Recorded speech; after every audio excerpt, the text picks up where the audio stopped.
The man slumped against the building wall had blood running down his face, and Maya's shift started in 8 minutes. She knelt beside him anyway. Her hands found the gash on his forehead. Deep, needed pressure. His expensive suit was torn at the shoulder. His eyes tried to focus on her face. "Stay with me," she said. Her turquoise scrubs were already soaked red. People walked past. A woman with a stroller. 2 men in business suits. Nobody stopped. Maya pulled her phone with a free hand, called 911, gave the address. The man's eyes stayed on hers. Grateful. Confused. Something else she couldn't name. Her phone buzzed. "Where are you?" Her supervisor texted. Maya looked at the injured stranger, at her phone, at the empty street. This was going to cost her everything. Welcome to our channel, where we bring you emotional stories that stay with you. If you're new here, hit subscribe and the notification bell so you never miss a story. And if you're returning, thank you. Your support means everything. Now, stay until the end, drop a comment with your thoughts, and let's begin. The 911 operator's voice crackled through her phone. "Ambulance is 12 minutes out." Maya's heart sank. 12 minutes. She was already 10 minutes late. She kept pressure on the wound. Blood seeped warm between her fingers. The man's breathing was shallow but steady. His eyes had closed. "Hey." She patted his cheek gently. "Don't fall asleep on me. What's your name?" His eyes opened. Hazel. Lighter than she expected. "Connor," he managed. "I'm Maya." "You're going to be fine, Connor. Just stay awake." The morning sun caught the side of his face. Handsome, even with blood matting his dark hair. Mid-30s, maybe. That suit probably cost more than her rent. Her phone buzzed again. "Maya, this is your 3rd warning." She ignored it. "What happened?" Connor asked. His voice was rough. "Looked like a bike messenger clipped you. You went down hard." Maya adjusted her grip on his forehead. "Ambulance is coming. You hit your head pretty bad." "You stopped." His words came slow. "Careful." "Yeah." Everyone else kept walking. Maya glanced at the busy sidewalk. More people passing. Eyes sliding away from the scene. "Welcome to the city. You're getting blood all over your uniform." "Scrubs," she corrected. "And I've seen worse." Not true. In her 3 years as an ER nurse, she'd seen plenty of blood. But never on her own time. Never when she was already running late to the place that paid her bills. Connor tried to sit up. Maya held him down with her free hand. "Don't move. You might have a concussion." She could see the sirens now, blocks away. Red and blue lights cutting through morning traffic. "Almost here. I need to, my phone." "My assistant." "Relax. Phone's right here." She grabbed it from where it had fallen, placed it in his hand. The screen was cracked but still lit up. 73 missed calls. "Looks like someone's worried about you." Connor stared at the screen. Didn't unlock it. The ambulance pulled up. Paramedics jumped out. Maya gave them the rundown. Time of incident, head wound, brief loss of consciousness, vital stable. They worked fast, professional. One of them recognized her from St. Luke's.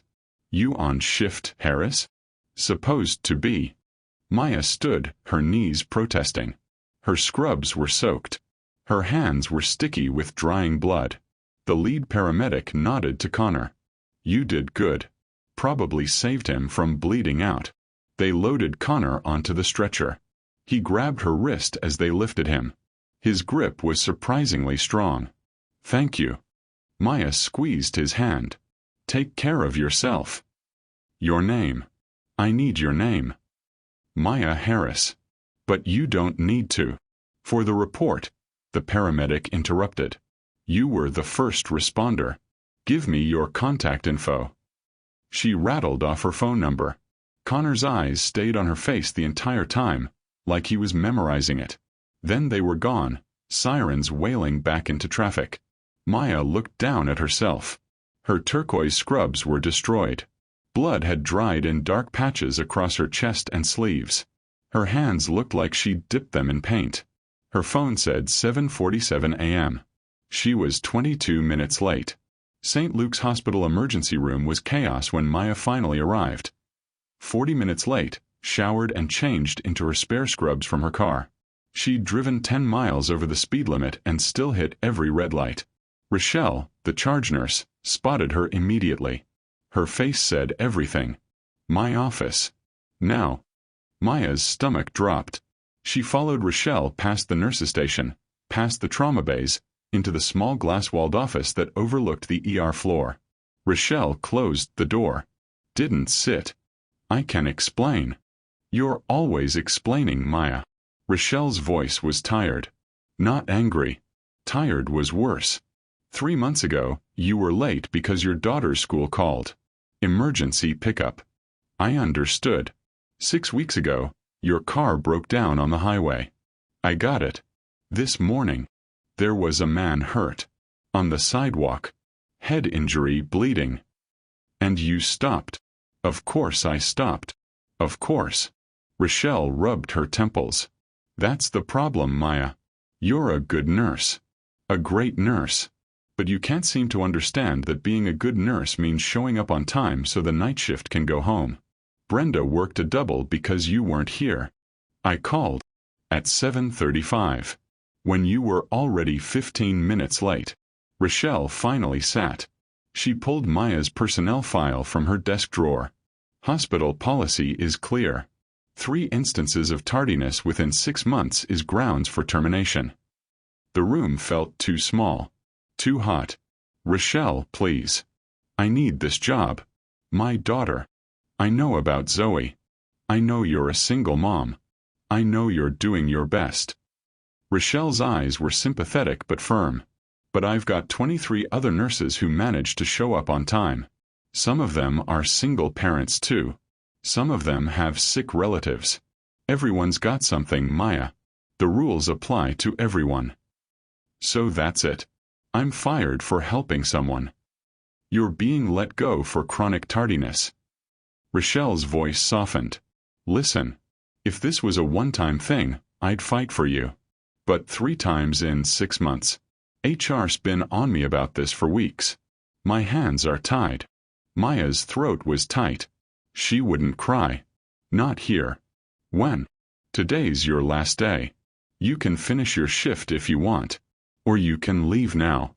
Either way, we'll mail your final check. Maya stood. Her legs felt shaky. I'll leave now. Maya. I helped save a man's life this morning. Maya's voice cracked despite her best effort. That's worth more than this job. She walked out before Rochelle could respond. Past the nurse's station where her co-workers pretended not to stare. Past the trauma bay where she'd learned to intubate. Past the supply closet where she'd cried after losing her first patient. Out into the parking lot, into her 10-year-old Honda, into the driver's seat where she finally let herself break. The rest of the day passed in a blur. Maya picked up Zoe from school at 3, early for once. Her daughter climbed into the back seat, all gap-toothed smile and braided hair. You're never here this early. Special day. Maya forced brightness into her voice. How about we get ice cream? Really? On a Tuesday? Why not? They went to the place on 5th Street, the one that served waffle cones bigger than Zoe's head. Maya got butter pecan. Zoe got chocolate chip cookie dough with sprinkles. They sat at the small metal table outside and watched people walk past. Mama, you seem sad. Maya looked at her daughter. 8 years old and too perceptive for her own good. She had her father's eyes, the father who'd left before she was born, who sent checks twice a year and never called. Just tired, baby. Did something bad happen at work? Maya took a bite of her ice cream. It tasted like cardboard. Something complicated happened. But we're going to be okay. Promise. Promise. It was a lie. Maya had exactly $2,000 in her savings account. Rent was $1,500 a month. Zoe's after-school program was another $300. They had maybe 2 months before things got desperate. Her phone buzzed in her pocket. Unknown number. She almost didn't answer. Then something made her slide to accept. "Hello. Is this Maya Harris?" A woman's voice. Professional. Crisp. "Yes. This is Andrea Chen from Bennett Technologies. I'm Mr. Bennett's executive assistant. He asked me to reach out to you." Maya's brain struggled to place the name. Bennett. Connor had said his name was Connor. "The man from this morning?" Maya asked. "Yes. Mr. Bennett wanted me to convey his gratitude for your assistance. He's currently at Mount Sinai being treated for a concussion and minor lacerations, but he insisted I contact you today." "Oh. Well, tell him I'm glad he's okay. He'd like to thank you in person. Would you be available to meet with him tomorrow?" Maya watched Zoe chase a pigeon across the sidewalk. "I don't think that's necessary. He was quite insistent, Ms. Harris. And frankly, he won't stop asking until I schedule something. Would lunch work?" His treat, of course. Something in Andrea's tone made Maya smile despite everything. "He's a handful, isn't he?" "You have no idea." Maya hesitated. She needed to be job hunting tomorrow, updating her resume, calling the temp agencies. But something about the way Connor had looked at her, grateful and lost, made her curious. "Okay. Lunch. Perfect. I'll text you the details. And Ms. Harris? Thank you. For what you did." The call ended. Maya stared at her phone. Zoe came running back out of breath. "Mama, the pigeon almost ate my ice cream." "Then you better finish it fast." They walked back to the car hand in hand. Ice cream dripping down their fingers, the afternoon sun warm on their faces. Maya tried not to think about the empty calendar tomorrow, about the bills coming due, about the choice she'd made that morning on the sidewalk. She'd do it again. She knew she would, even if it cost her everything. Quick pause. If you're feeling this story, hype it so others can find it. Comment where you're watching from. Now back to the story. Connor Bennett had never liked hospitals. Even the private rooms at Mount Sinai, with their flat-screen TVs and room service menus, reminded him of mortality, of things money couldn't fix. The concussion had him grounded for 48 hours. Doctor's orders. No screens, no work, no stress. Andrea had nearly laughed when the doctor said it. "You want him to do nothing for 2 days?" she'd asked. "Have you met him?" Now it was day 2, and Connor was going quietly insane. The headache had faded to a dull throb. The stitches on his forehead itched. And he couldn't stop thinking about the woman in the turquoise scrubs. Maya Harris. Andrea had tracked her down within 3 hours. Frighteningly efficient as always. But when Andrea called back with an update, her voice had been different. Careful. "What?" Connor had asked. "She lost her job. This morning. At St. Luke's Hospital." Connor sat up too fast. The room tilted. "What?" "She was fired for being late. Her supervisor cited chronic tardiness. 3 strikes policy. She was late because of me." "I know." Connor's jaw tightened. The pressure in his chest wasn't the concussion. "Find out everything. Who's her supervisor? What's the hospital's policy? Who's on the board?" "Already done. I'm emailing you the details." "And Andrea. Set up lunch. Tomorrow. Somewhere nice but not showy. I need to thank her. She might say no. Then convince her." Andrea had. Somehow. And now Connor sat in a corner booth at Marcella's, an Italian restaurant in Brooklyn that was nice enough to feel special but not so fancy it felt like showing off, waiting for Maya Harris to walk through the door. He checked his watch. 12:30. She was late. He smiled. Of course she was. Maya rushed through the restaurant door at 12:37, slightly breathless. She'd gotten lost twice trying to find parking. The hostess led her to a booth in the back. Connor stood when he saw her coming. He wore dark jeans and a gray sweater, casual but the kind of casual that still looked expensive. A white bandage covered his forehead. The stitches underneath made a neat line across his left eyebrow. "You look better," Maya said. "You look different." Connor gestured to her outfit. Jeans, a rust-colored blouse, her natural curls pulled into a low bun. Not covered in my blood, I mean. Maya laughed despite herself. She slid into the booth across from him. A waiter appeared immediately with water and menus. Connor waved away the wine list. Doctor says no alcohol for a week. Concussion protocol. He rubbed his temple. Honestly, I'm more upset about the screen ban. Do you know how hard it is to run a company without looking at a computer? Can't say I do. Right. Sorry. Connor looked embarrassed. I'm not good at small talk. Then let's skip it. Maya took a sip of water. Why am I here? To let me say thank you. You already said that. On the sidewalk. I was bleeding and confused. Doesn't count. Connor leaned forward. You saved my life, Maya. The paramedic said if you hadn't stopped the bleeding, I would have been in serious trouble. Anyone would have done it. But they didn't. I was lying there for almost 5 minutes before you stopped. Dozens of people walked right past. Maya looked down at her menu. The prices made her stomach clench. $34 for pasta. She'd packed Zoe a peanut butter sandwich for lunch today. I'm a nurse, she said quietly. Was a nurse. It's what I do. Andrea told me you lost your job. Maya's head snapped up. She had no right. I asked her to find out. I wanted to thank you properly, so I had her track you down. Connor's voice was steady. She discovered you were fired. For being late. Because you stopped to help me.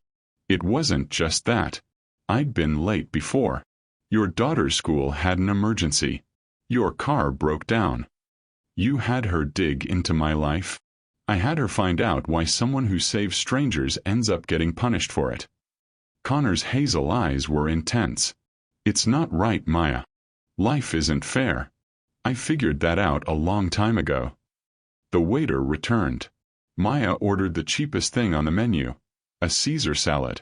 Connor ordered chicken parmesan and asked them to add extra breadsticks. When the waiter left, Connor pulled an envelope from his jacket pocket. He slid it across the table. Maya stared at it.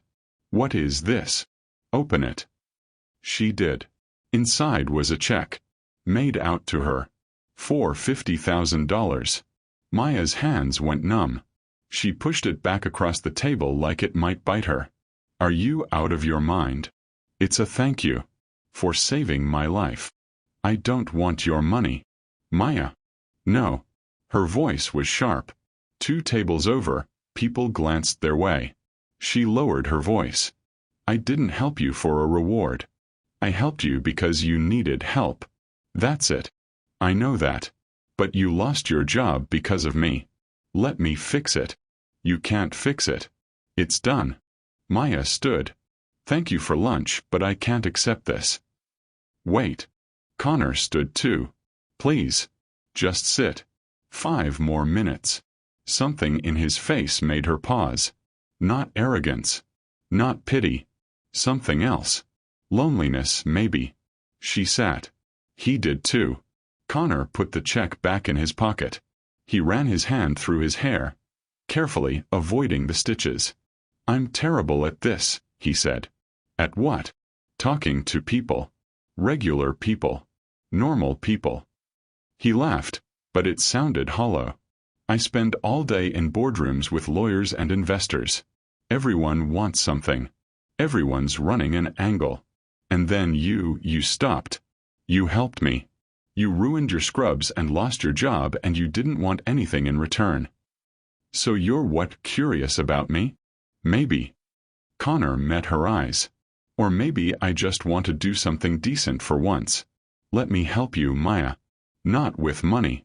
With something else. Like what? Do you want your job back? Maya's chest tightened. They won't rehire me. Hospital policy. Bennett Technologies donated $3 million to St. Luke's new cardiac wing last year. I'm on their advisory board. Connor's voice was matter-of-fact. 1 phone call and you're back. Using your influence to strong-arm them into rehiring me? Maya shook her head. That's not better than the check, Connor. That's worse. Then what do you want? The question hung between them. What did she want? Her job back, but on her own terms. Bills paid, but with money she'd earned. A life that didn't feel like she was constantly drowning. Constantly one emergency away from disaster. I want my daughter to have a better life than I did, Maya said finally. That's all I want. The food arrived. They ate in silence for a few minutes. The chicken parmesan was incredible. Maya's salad tasted like cardboard, but she ate it anyway. How old is she? Connor asked. Your daughter. 8. Zoe. Is she? He hesitated. Sorry. You don't have to answer that. I'm prying. Her dad's not in the picture. Hasn't been since before she was born. Maya speared a piece of lettuce. It's just us. Has been from the start. That must be hard. It's life. Maya looked at him. Really looked at him. The bandage on his forehead. The expensive watch on his wrist. The way he held himself like someone who'd never had to worry about rent. What about you? Wife. Kids. Someone who's worried sick about you right now. No wife. No kids. No one worrying. Connor's smile was sad. Just Andrea and she's paid to worry. That's lonely. Yeah. He met her eyes. It really is. Something shifted in the air between them. A recognition, maybe. Two people alone in different ways, sitting across from each other in a Brooklyn Italian restaurant on a Wednesday afternoon. Connor cleared his throat. What if I didn't use my influence? What if I just helped? Not with the hospital. With something else. Like what? Does Zoe like science? The question was so unexpected Maya almost laughed. She loves it. Why? Because I'm pretty good at science. And math. I taught myself to code when I was 9. Connor leaned back. What if I tutored her? Free. No strings. Just a few hours a week helping with homework. You want to tutor my 8-year-old? I want to do something useful. Something that doesn't involve money or influence or any of the things you clearly hate about me. I don't hate you. You don't trust me. I don't know you. Then let me fix that. Connor's voice was earnest. Let me meet Zoe. Let me help her with math or science or whatever she's working on. If it's weird or she doesn't like me or you decide I'm some kind of creep, you never have to see me again. But if it works. Why? Maya interrupted. Why do you care so much? Connor was quiet for a long moment. He looked down at his plate. When I was lying on that sidewalk bleeding, watching people walk past like I was invisible, I thought about my life. About what I'd done with it. He looked up. I've built a company worth billions. I've got more money than I'll ever spend. And in that moment, none of it mattered. The only thing that mattered was you. A stranger who stopped. Maya's throat felt tight. I want to be someone who stops, Connor said quietly. I want to be someone who helps. Even if it's just tutoring an 8-year-old with fractions. Maya studied his face. Looking for the angle. The hidden agenda. The thing he wasn't saying. All she saw was honesty. Okay, she said finally. 1 session. This Saturday. You can help Zoe with her science fair project. She's doing something about plant growth and she's totally stuck. Connor's face lit up. I can work with that. What time? 2 o'clock. My apartment. Maya pulled out her phone. Give me your number.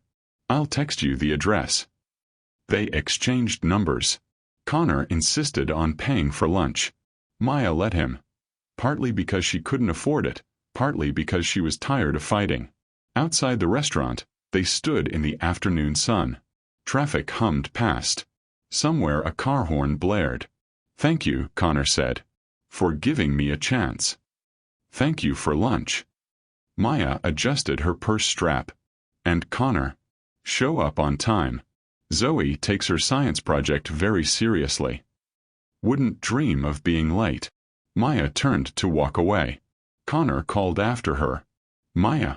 She looked back. For what it's worth, I'm sorry. About your job. About everything. It's not your fault. Still sorry. Maya nodded. Then she walked down the street toward her car, leaving Connor standing in front of Marcella's, watching her go. She didn't see the smile on his face, or the way his hand went to his pocket, touching the envelope with the check she'd refused. She'd said no to money, but she'd said yes to time. That was something. That was a start. Saturday arrived with rain. Not the gentle spring kind, the cold, miserable kind that made you want to stay in bed. Connor stood outside Maya's apartment building at 155, a bag from the bookstore in one hand and an umbrella in the other. The building was old brick for stories, wedged between a laundromat and a corner store. Not a bad neighborhood, but not a great one either. He'd almost worn a suit. Then caught himself. Tutoring an 8-year-old didn't require a suit. He pressed the buzzer for apartment 3B. The intercom crackled. Hello. It's Connor. I'm early. Sorry. Come on up. The door buzzed. Connor climbed 3 flights of stairs that smelled like cooking. Something rich and savory that made his stomach growl despite the fact he'd eaten an hour ago. Maya opened the door before he could knock. She wore jeans and a Howard University sweatshirt. Her hair in a high ponytail. No makeup. She looked younger like this. Softer. You're early, she said. Better than late. She smiled. Come in. The apartment was small but tidy. Living room with a worn couch, small TV, bookshelf crammed with medical texts and children's books. Through a doorway, he could see a kitchen table covered in poster board, markers, and what looked like bean plants in plastic cups. Zoe. Maya called. Mr. Bennett's here. It's Connor, he corrected. She's 8. She calls adults by their last names. Fair enough. A girl appeared from the bedroom. Small for 8, all long limbs and big dark eyes. Her hair was pulled into 2 puffs on either side of her head. She wore a purple t-shirt with a sparkly unicorn on it. She looked at Connor with open curiosity. You're the man my mama saved. That's me. Connor crouched down to her level. And you're Zoe. How do you know my name? Your mom told me. She also said you're working on a science fair project about plants. Zoe's face brightened. Do you know about plants? Some. I know about experiments and testing hypotheses. Want to show me what you're working on? Zoe grabbed his hand, no hesitation, no shyness, and pulled him toward the kitchen table. Connor glanced back at Maya. She was watching them with an expression he couldn't quite read. The next 2 hours flew past. Zoe's project was testing whether plants grew better with music or without. She'd been watering them and playing different types of music. Classical, pop, and silence as the control. But I don't know how to write the report, Zoe said. It's supposed to have all these sections and graphs and stuff. Connor pulled out the notebooks he'd bought at the bookstore. Let's break it down. First, what's your question? Do plants grow better with music? Good. That's your hypothesis. Now, what did you observe? They worked through it together. Connor showed Zoe how to measure the plants, record the data, create simple graphs on the poster board. Maya brought them snacks, apple slices and peanut butter, juice boxes. She sat on the couch, laptop open, supposedly job hunting. But Connor caught her watching them, a small smile on her face. Mr. Bennett? Zoe asked. Yeah. Why are you helping me? Connor looked at this small girl with her serious eyes. Because your mom helped me. And because science is important. And because you seem like someone who's going to do important things someday. Like what? Whatever you want. Doctor, scientist, teacher, astronaut. Can I be all of them? If you work hard enough. Zoe considered this. Then she went back to coloring her graph labels with fierce concentration. By 4:30, the project was nearly done. Zoe's poster board showed neat sections with clear data and colorful illustrations. She'd written her conclusion in careful cursive. Plants with classical music grew 2 centimeters taller than plants with no music. I think they like Mozart. This is really good, Connor said. You should be proud. Will I win? That's not the point. The point is you learned something. You tested an idea. That's what science is about. Zoe threw her arms around his neck. The hug was sudden, unexpected. Connor froze for a second, then awkwardly patted her back. Thank you, Mr. Bennett. You're welcome, Zoe. Maya appeared in the kitchen doorway. Zoe, go wash your hands. You've got marker all over them. Zoe ran off. Maya walked over to the table, examining the poster board. This is incredible. She's been stuck on this for 2 weeks. She's smart. Just needed someone to walk her through it. You're good with her. Connor shrugged. I remember being a kid who loved science.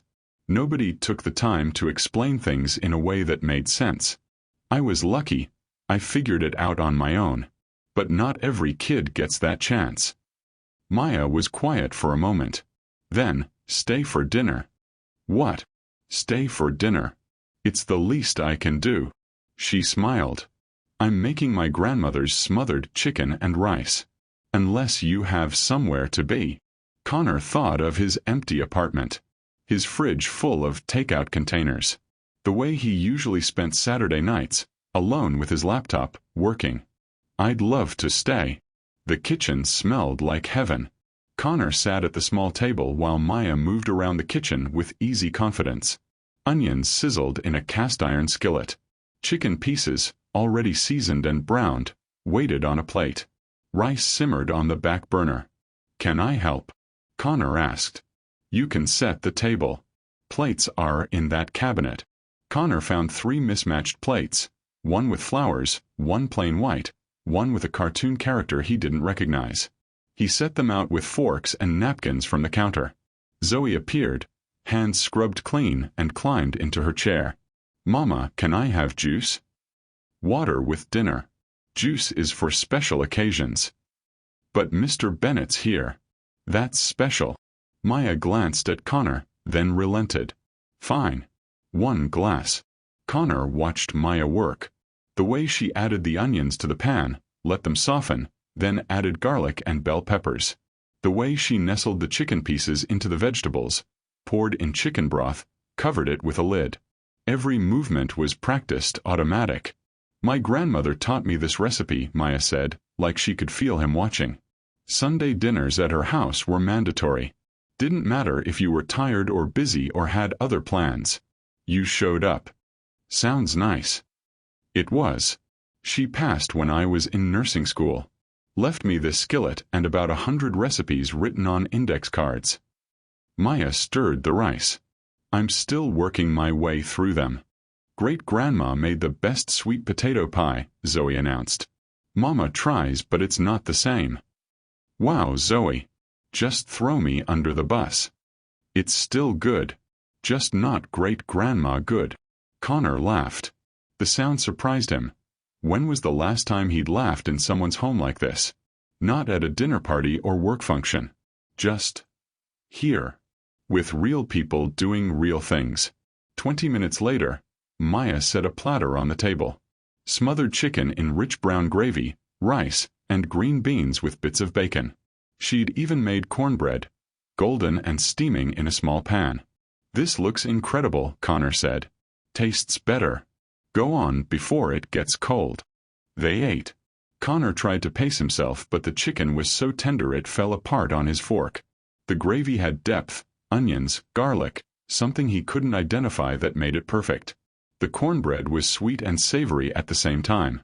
Good? Maya asked. Life-changing. Connor took another bite. I haven't had a home-cooked meal in.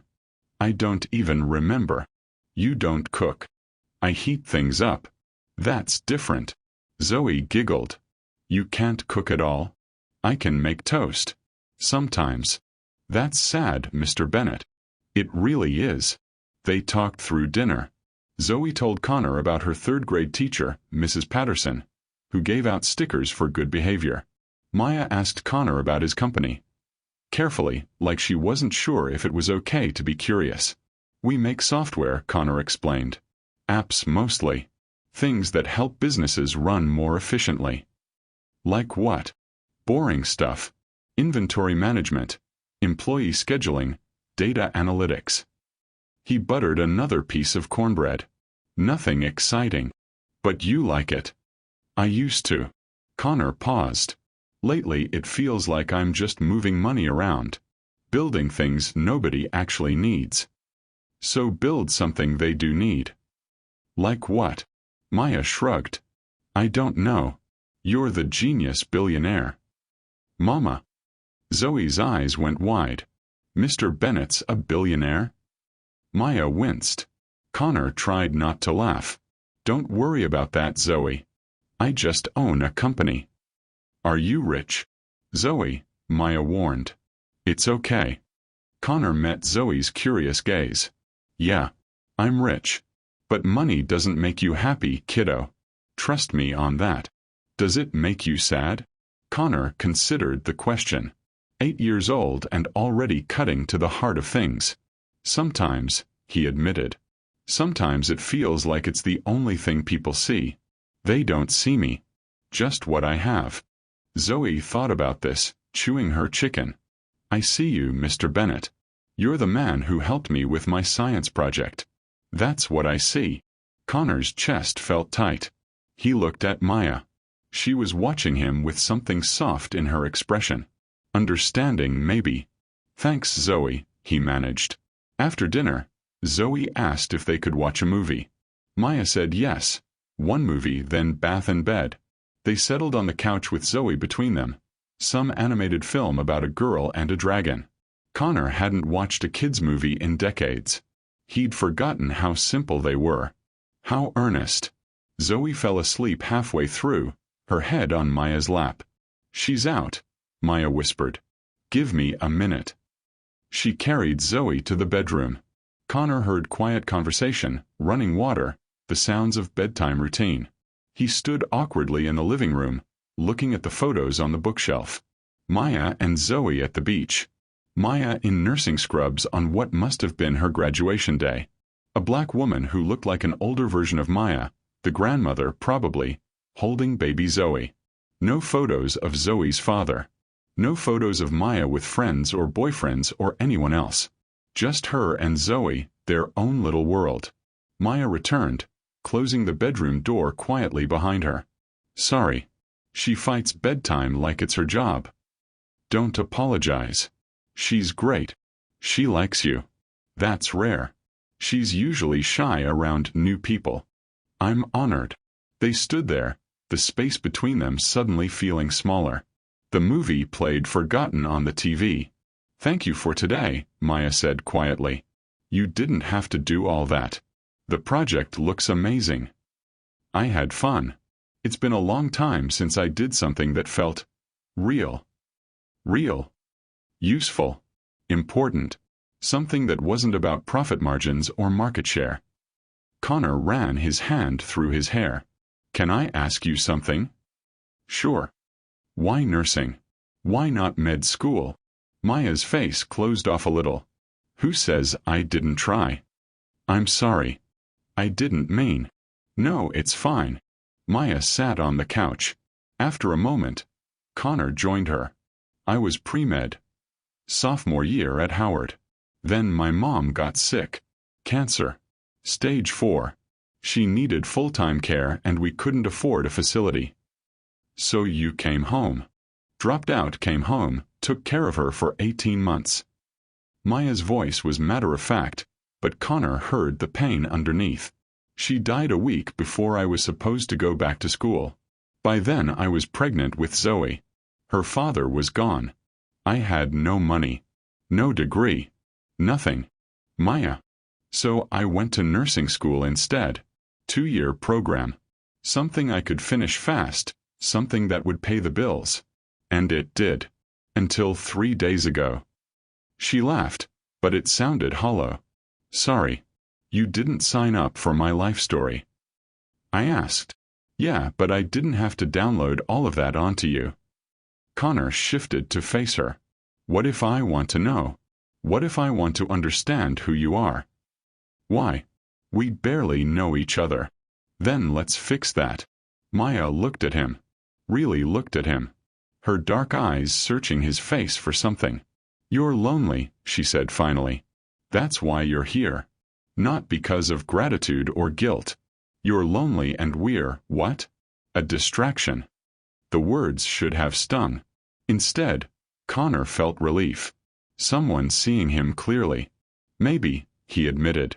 Or maybe I met someone interesting. Someone real. Someone who doesn't want anything from me except honesty. You don't know me well enough to know if I'm interesting. You stopped to help a stranger when everyone else walked past. You raised a brilliant kid on your own. You lost your job and you're not bitter, you're not angry, you're just moving forward. Connor leaned closer. That's interesting, Maya. That's impressive. Her breath caught. Just a little. Just enough that he noticed. The space between them felt electric. Maya stood abruptly. It's late. You should go. Connor stood too. He'd pushed too hard. Moved too fast. Of course. I'm sorry. I didn't mean to. Don't apologize. I just... She walked to the door. Opened it. This was nice. Today. Thank you. But let's not make it more than it is. What is it? You helping me with Zoe. That's all. That's where this stops. Connor wanted to argue. Wanted to ask why she was building walls. But he recognized the look on her face. Fear, maybe. Or self-preservation. He walked to the door. Stopped in front of her. What if I want more? He asked quietly. Then you're going to be disappointed. Connor nodded. He stepped into the hallway. Turned back. For what it's worth, I don't think I'm going to be disappointed. I think you're scared. Maya's jaw tightened. Good night, Connor. She closed the door. Connor stood in the hallway for a long moment, listening to the sounds of the building. Somewhere below, a TV blared. A couple argued in Spanish. Normal life happening all around him. He pulled out his phone and texted Andrea. Find out who owns this building. I want to know everything about Maya Harris's housing situation. Tomorrow. Then he walked down the 3 flights of stairs and out into the rainy night, thinking about the way Maya had looked at him. Like she wanted to trust him. Like she didn't dare. Sunday morning, Maya's phone rang at 8 a.m. She grabbed it, still half asleep. Hello. Girl, you better be awake. Keisha.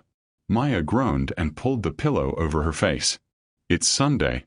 I'm sleeping. It's 8. That's practically noon. Get up, I'm bringing coffee. The line went dead. Maya stared at her phone. No point trying to go back to sleep. When Keisha decided to visit, nothing stopped her. 20 minutes later, her best friend since high school stood in Maya's living room. 2 coffees in hand and judgment in her eyes. So, Keisha said, settling on the couch. Zoe tells me a billionaire had dinner here last night. Maya choked on her coffee. She called you. FaceTimed me this morning.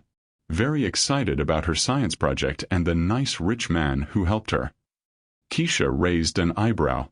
Want to explain? Maya told her. The accident, losing her job, the lunch, yesterday's tutoring session. All of it. Keisha listened without interrupting. That was bad. When Keisha stayed quiet, it meant she was preparing a speech. You done? Keisha asked when Maya finished. Yeah. Good. Now let me tell you why this is a terrible idea. Keisha. Rich white men don't just show up and help out of the goodness of their hearts, Maya. They want something. He's not like that. They're all like that. You think he's tutoring Zoe because he cares? He's getting something out of this. Maybe it's feeling good about himself. Maybe it's access to you. Either way, you're not seeing clearly. Maya set down her coffee.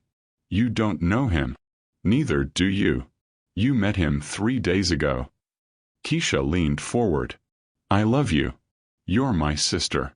And I'm telling you, be careful. Men like that live in a different world. They play by different rules. And when they're done playing, they go back to their penthouses and private jets, and you're left cleaning up the mess. He's not like that, Maya repeated. But even as she said it, doubt crept in. Was she being naive? Connor had shown up out of nowhere, offered money, offered help, gotten close to her daughter. What did he really want? Just promise me something, Keisha said. Don't let him too far in. Not until you know for sure he's not going to break your heart. My heart's not involved. Yet. Keisha stood, kissed Maya's forehead. I gotta go. Marcus is making breakfast, and if I'm not there he burns the bacon. But seriously, Maya. Guard your heart. You've been through enough. After Keisha left, Maya sat in the quiet apartment. Zoe was still asleep.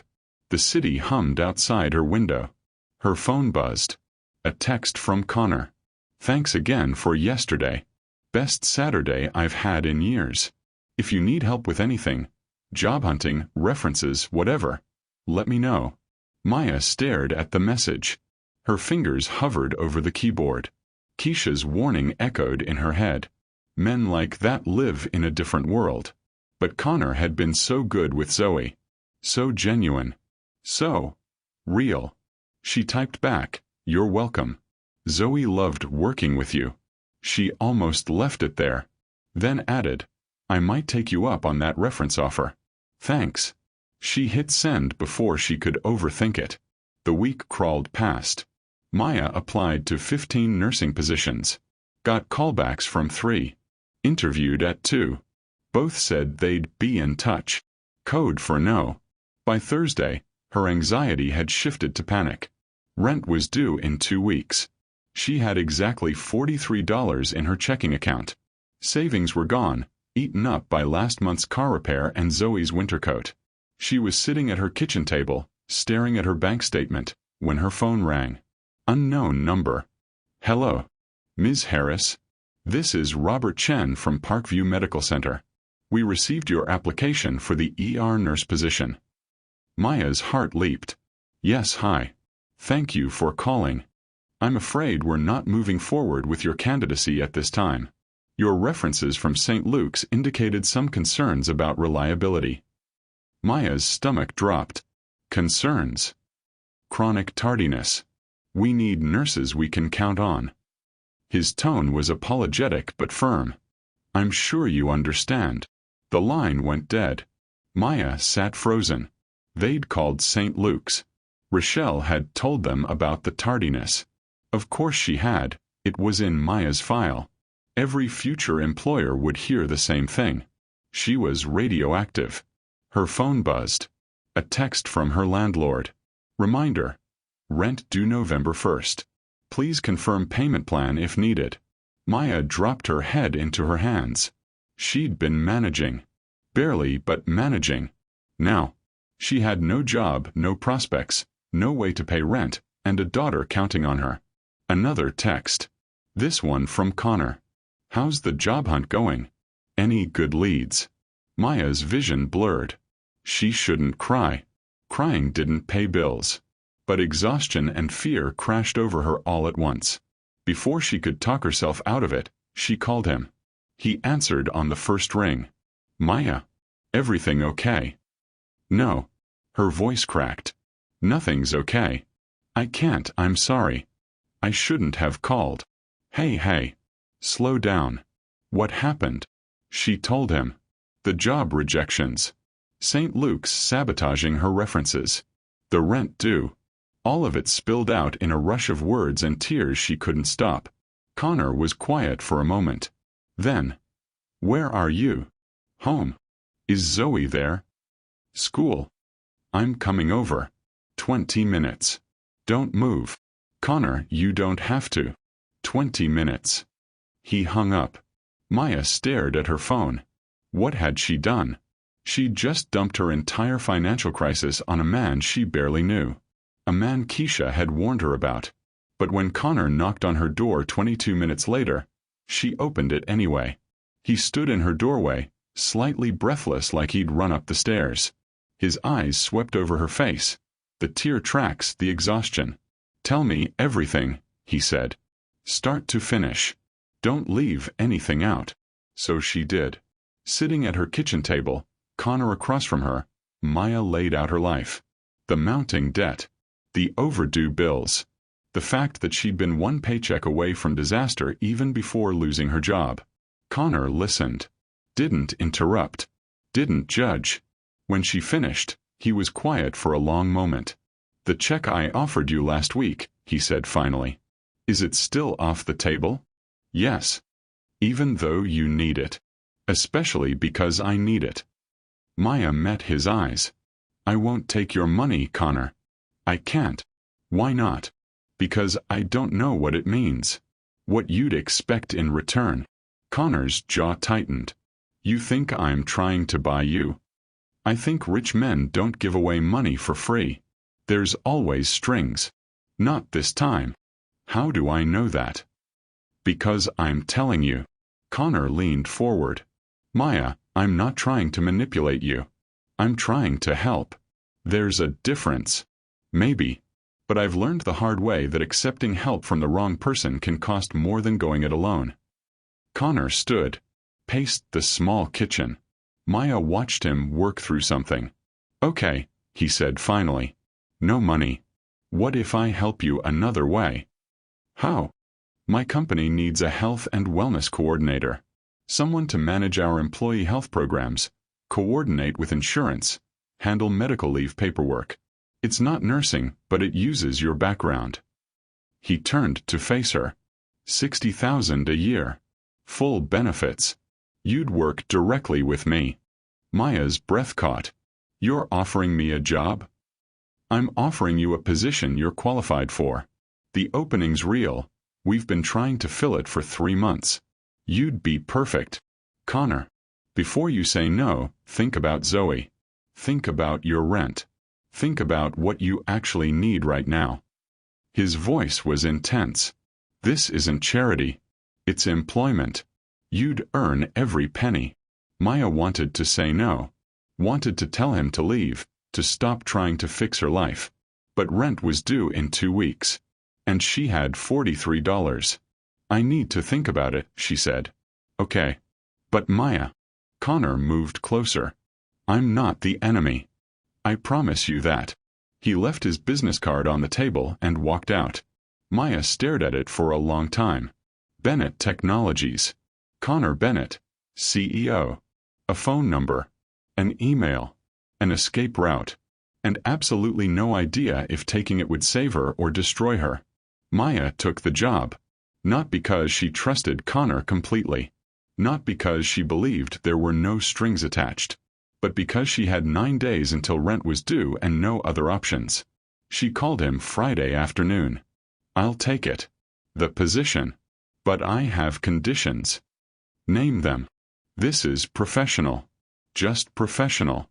I work, you pay me, that's it." "Understood. And I need this in writing. Contract. Job description.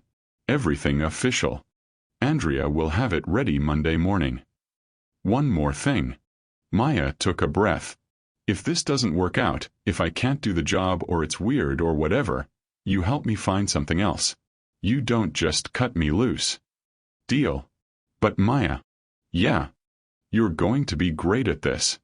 I promise." Monday morning, Maya stood outside Bennett Technologies in Midtown Manhattan, staring up at the glass tower. 43 floors.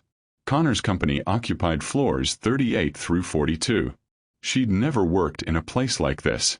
Never worn business casual to a job.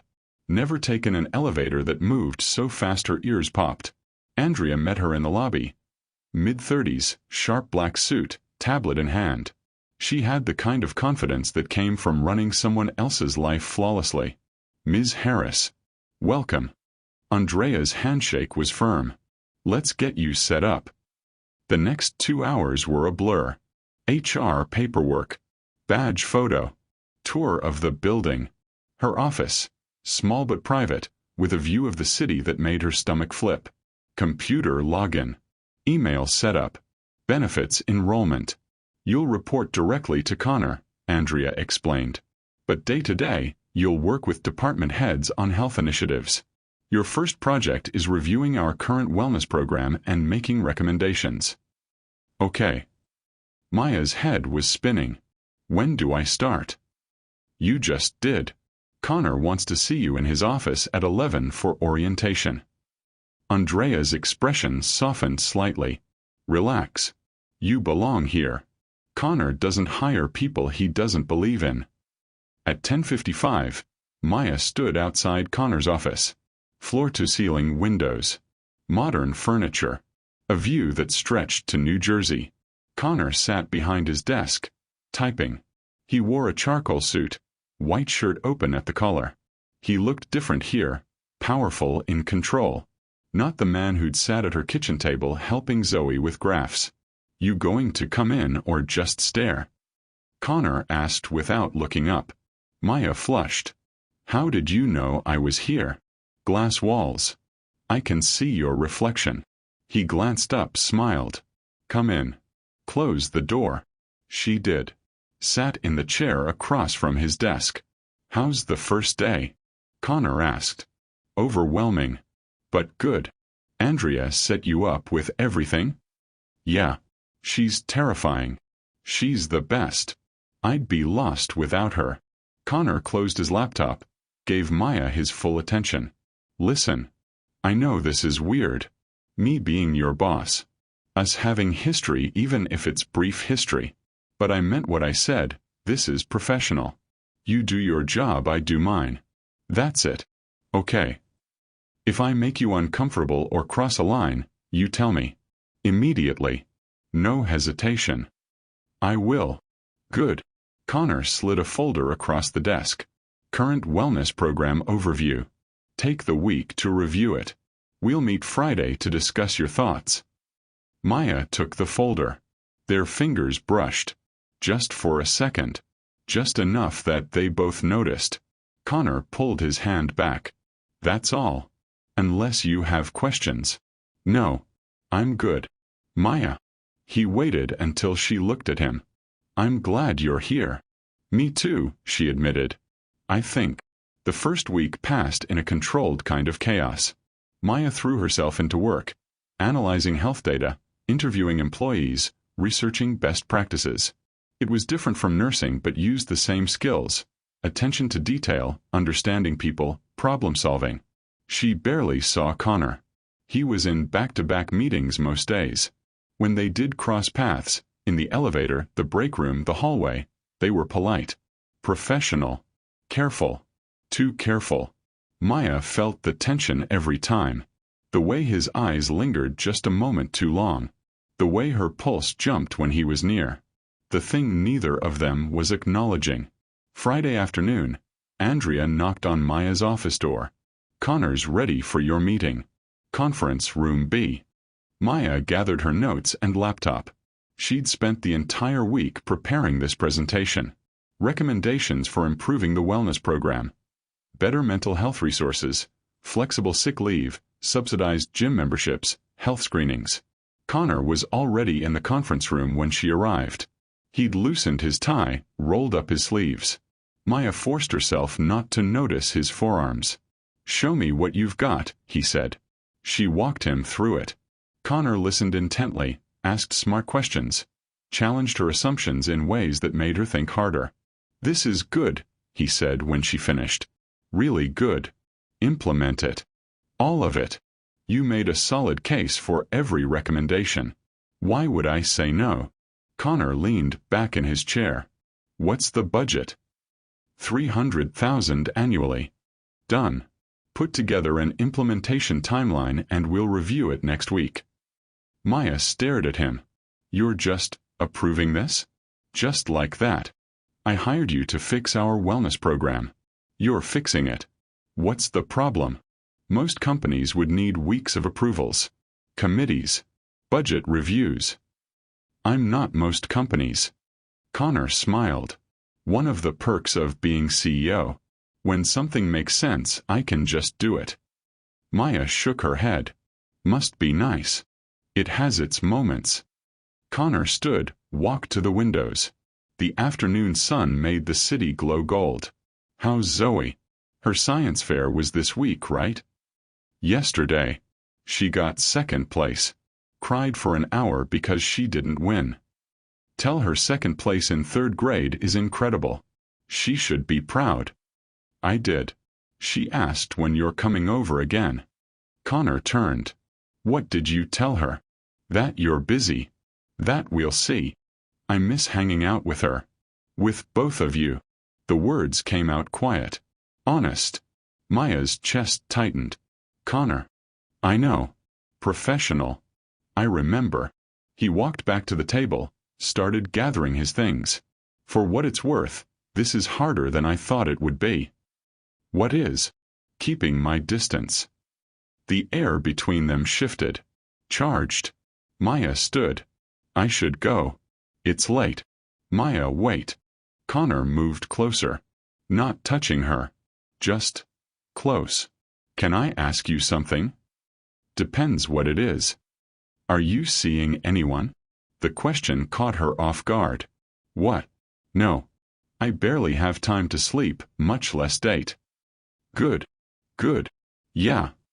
Connor's voice dropped lower. Because I can't stop thinking about you. And if you were seeing someone, that would make this even more complicated. Maya's breath caught. There is no this. Isn't there? Connor's eyes searched her face. Tell me you don't feel it. Tell me I'm imagining the way you look at me. You're my boss. I know. This can't happen. I know that too. But neither of them moved. The space between them felt electric. Dangerous. Maya's phone buzzed in her pocket. The spell broke. She stepped back. I need to go. Zoe's at after school and I'm already late picking her up. Connor nodded. His jaw was tight. Of course. I'll see you Monday. Maya practically ran out of the conference room. Her heart was pounding. Her hands were shaking. She'd almost kissed him. Or let him kiss her. Or something. And the worst part? She wanted to go back. The weekend gave her space to think. To remember why getting involved with Connor was a terrible idea. Power dynamics. Workplace complications. The fact that they were from completely different worlds. Monday, she walked into the office determined to maintain boundaries. That lasted until 10 a.m., when Andrea knocked on her door looking stressed. Connor needs you in his office. Now. Is everything okay? Just go. Maya found Connor standing by his windows, tension radiating from his shoulders. A woman sat in one of his office chairs, early 30s, blonde, expensive clothes, cold eyes. Maya, this is Victoria, Connor said without turning around. My ex-fiancée.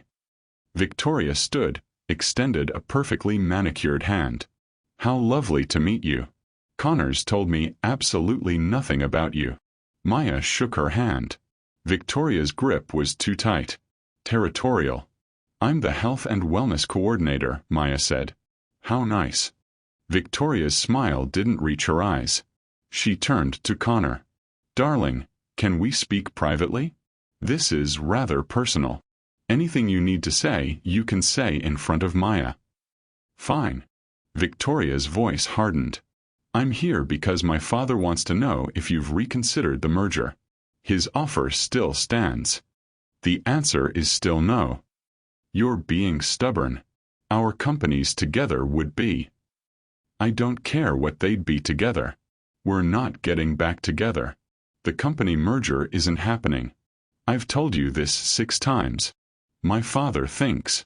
Your father can call me himself if he wants to discuss business. Connor's voice was ice. We're done here, Victoria. Victoria's eyes flashed. She grabbed her purse, walked to the door. Paused. You're making a mistake, Connor. Father won't keep offering forever. Good. Victoria left, slamming the door hard enough to rattle the glass. Connor stood rigid by the window. Maya wasn't sure if she should leave or stay. I'm sorry you had to see that, Connor said finally. It's fine. Are you okay? Victoria and I were engaged 2 years ago. Her father owns a major pharmaceutical company. He wanted to merge our businesses, combine resources. Connor turned to face her. I said yes to Victoria because it made sense. She was smart, beautiful, from the right family. We fit on paper. What happened? I realized I didn't love her. I barely liked her. The merger was all her father cared about. I was just the means to an end. Connor's laugh was bitter. Called off the engagement 6 months before the wedding. Her father's been trying to change my mind ever since. That's why you said you're alone. Why there's no one worrying about you. Yeah. Turns out when people only care about what you can give them, you end up pretty isolated. Connor moved closer. Then I met you. And you're the first person in years who doesn't want anything from me except honesty. Do you know how rare that is? Maya's throat felt tight. Connor. I know. I'm your boss. This is inappropriate. But I need you to know, I didn't hire you to manipulate you or get close to you. I hired you because you're qualified and you needed help and I happen to have a position open. His voice was raw. But now that you're here, I'm not going to pretend I don't care about you. I do. More than I should. We can't do this. Why not? Because I work for you. Because if this goes wrong, I lose my job and I'm back where I started.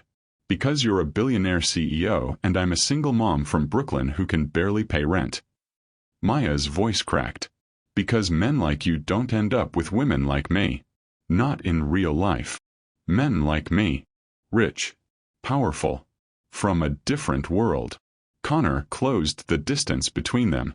He didn't touch her. Just stood close enough that she could feel the heat of him. You're right that we're from different worlds, he said quietly. You're right that this is complicated. But you're wrong about one thing.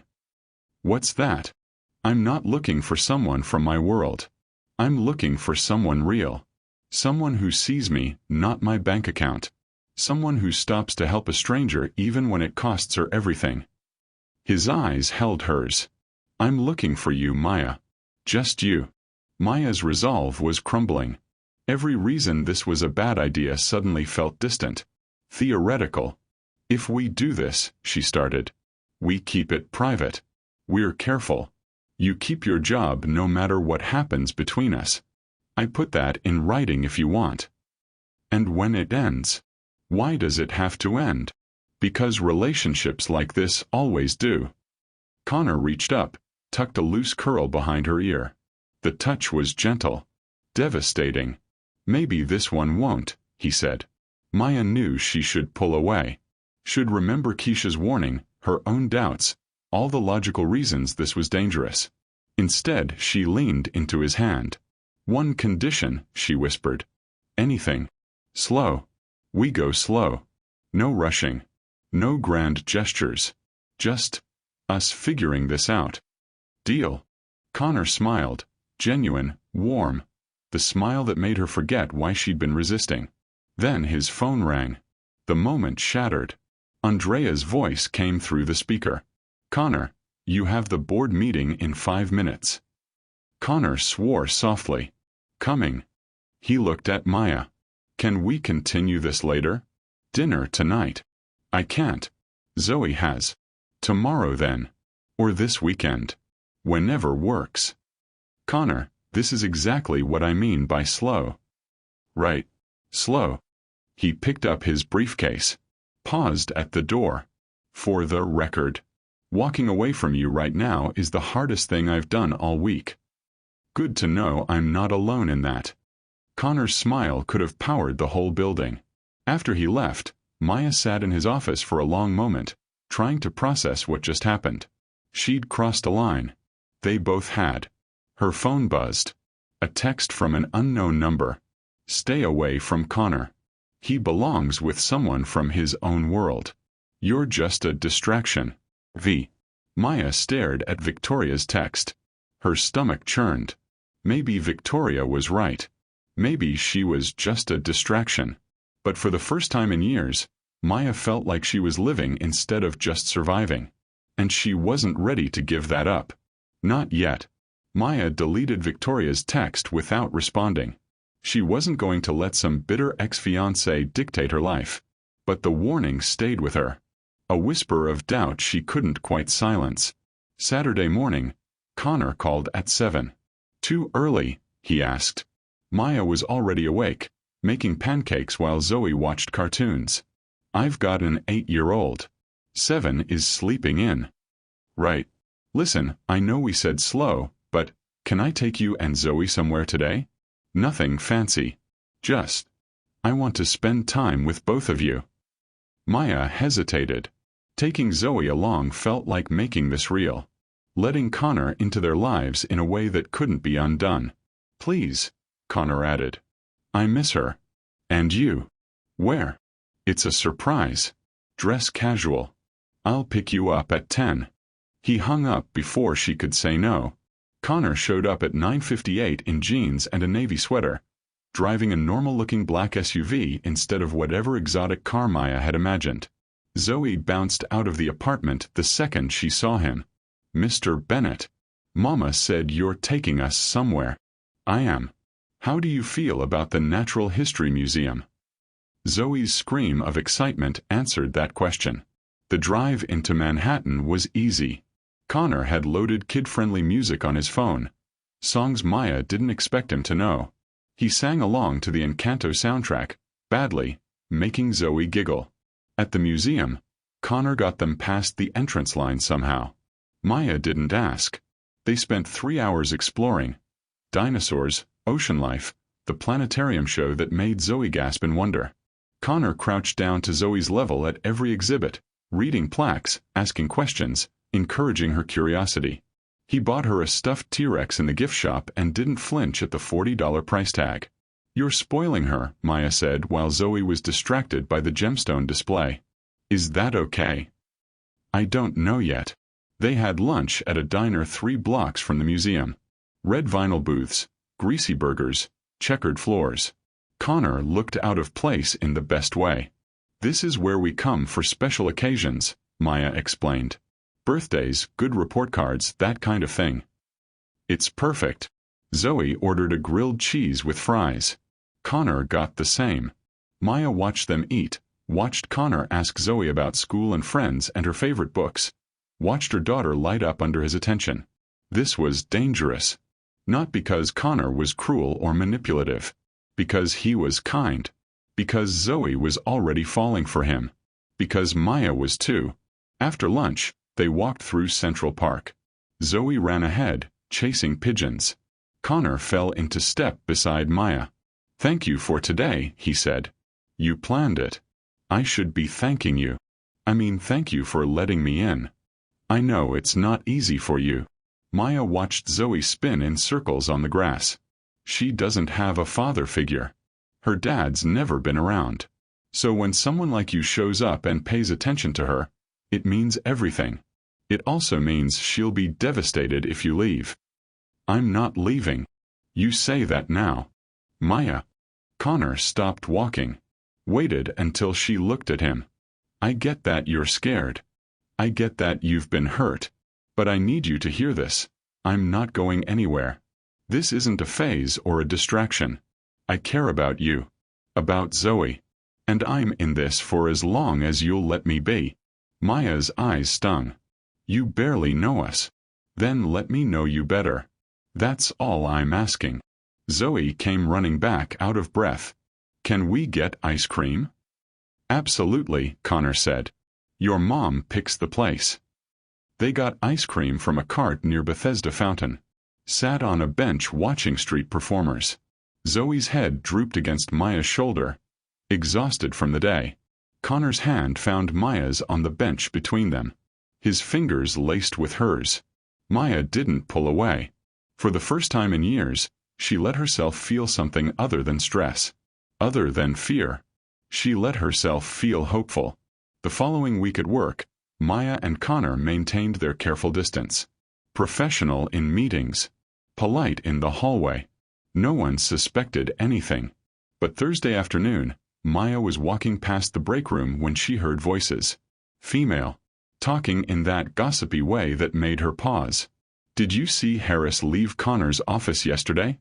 They were in there for 2 hours. With the door closed. She's only been here 3 weeks. That's fast. You think they're... I don't know.